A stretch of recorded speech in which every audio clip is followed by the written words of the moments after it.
자, 이 구속을 판단할 때 두 가지 중요한 요건이 있죠. 도망갈 걱정이 되는지, 도망갈 가능성이 있을지, 또 증거를 없앨 우려가 있을지 이 부분을 판단하는데 송 전 대표의 구속은 아마도 어디를 막 이렇게 도망간다. 이거보다는 증거를 없앤다. 이쪽에 좀 방점이 딱 찍혔던 것 같습니다. 송 전 대표의 목소리가 준비가 되어 있습니다. 먼저 들어보시죠. 증거 인멸이라는 것도 얼마나 검사 중심의 사고인 건지 관련 피의자가 먹고 살면 연구소에 한 젊은 30대 한 직원이 있었는데 정신병원에 갈 정도로 압박을 받아가 너무 걱정이 되잖아요. 무슨 안 좋은 일이 벌어질까 봐. 이렇게 압박을 하는 사람들 아니 체크하고 이런 것. 우리는 방어권 행사하기 위해서 참고인한테 상황이 어떤지 전화하고 증거 인멸이라 그렇게 말하면 너무 불공정한 게임이다.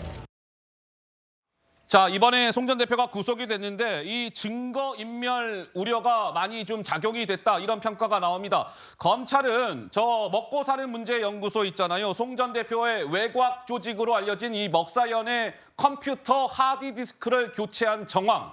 적극적으로 증거인멸에 나섰다. 송 전 대표가 검찰은 그렇게 본 것이고 유 판사도 그러네요. 그렇게 보여지네요. 해서 영장을 발부한 거 아니겠습니까? 또 하나. 송 전 대표가 프랑스 파리에서 왜 쓰던 휴대전화를 폐기를 하고 한국에 들어와서 차명폰을 만들었다. 근데 이 차명폰으로 수사 상황을 파악했다. 뭐 이 돈봉투 의혹과 관련해서 참고인 조사를 받았다든지 이런 사람들한테 전화해서 수사 상황을 살폈다. 그래서 검찰이 어제 영장 심사할 때요. 이 통화 녹음 파일을 플레이! 판사님도 한번 들어보시지요. 이런 일이 있었습니다. 그래서 녹음 파일까지 재생을 했다. 송영길 전 대표가 회유한 정황이 부각이 됐다. 이런 건데요. 글쎄요. 김종혁 위원장님 차명폰, 하드디스크 교체 이것이 결정타 어떻게 보십니까? 아니 처음에 이제 파리에서 돌아오실 때 뭐 내가 다 제출했다 이렇게 얘기를 했잖아요. 네, 핸드폰을 다 제출했다 그랬는데 검찰에서 발표해 보니까 이게 다 그 포렌식을 다 해버린 그리고 깡통폰이더라. 아이고.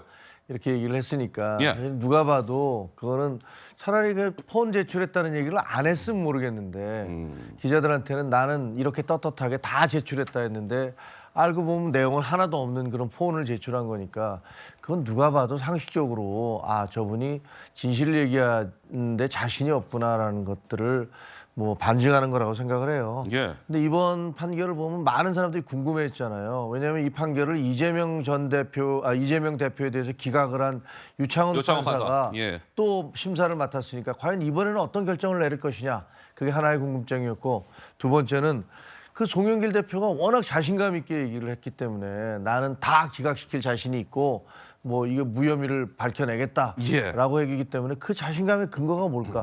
혹시 진짜 아닐까? 그러다 보니까 저렇게 자신감 있게 얘기하니까 지지자들은 무죄인 사람을 왜 구속시켜? 이 판사 나쁜 판사 아니야? 예. 어떻게 보면 약간의 가스라이팅 당한 거죠. 그러니까 나름대로의 어떤 그런 영향력을 받아서 그거를 믿기 시작하니까 그런 발언이 나오는 건데 그 두 가지에다가 세 번째는 이게 이재명 전 대표는 기각이 됐고 이재명 대표는 기각이 됐고 예. 송영길 전 대표는 구속이 됐는데 이거 민주당에서 무슨 대응이 나와야 되는 거 아닌가요?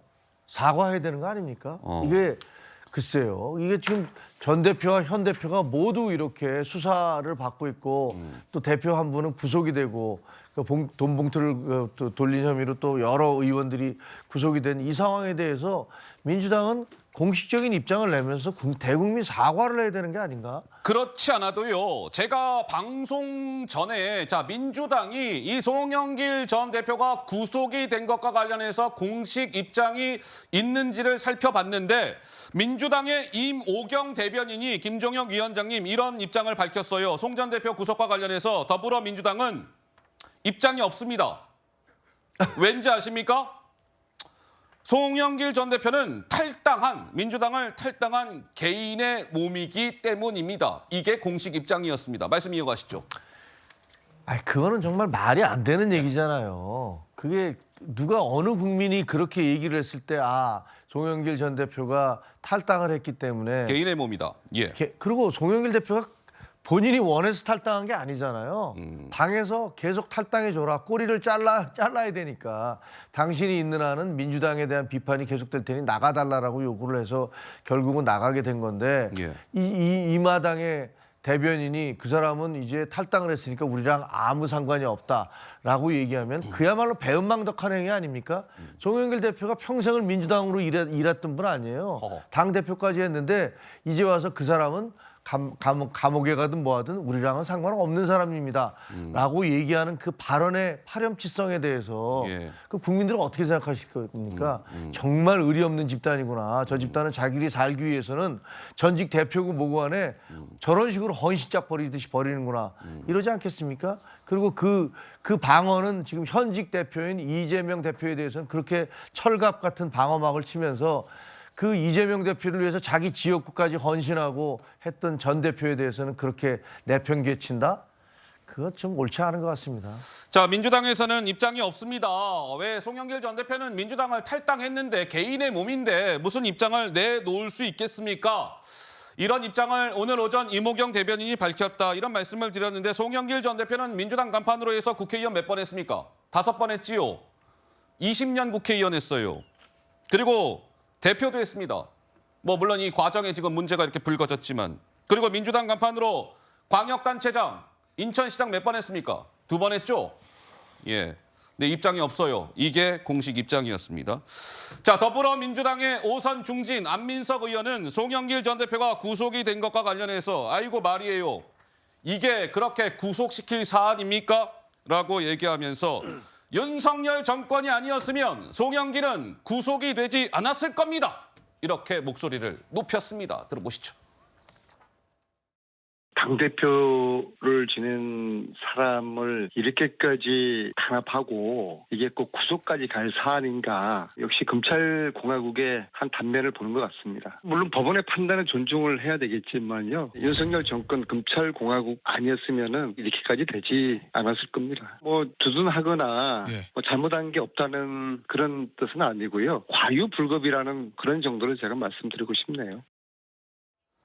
자, 돈봉투와 관련해서 안민석 의원은 이것을 당대표를 지낸 사람을 탄압하고 구속까지 시킬 사안이냐라고 하면서 윤석열 정권이 아니었다면 이렇게 안 됐을 겁니다. 조기현 변호사님, 윤석열 정권과 송영길 전 대표의 구속과 무슨 연관성이 있는 것일까요?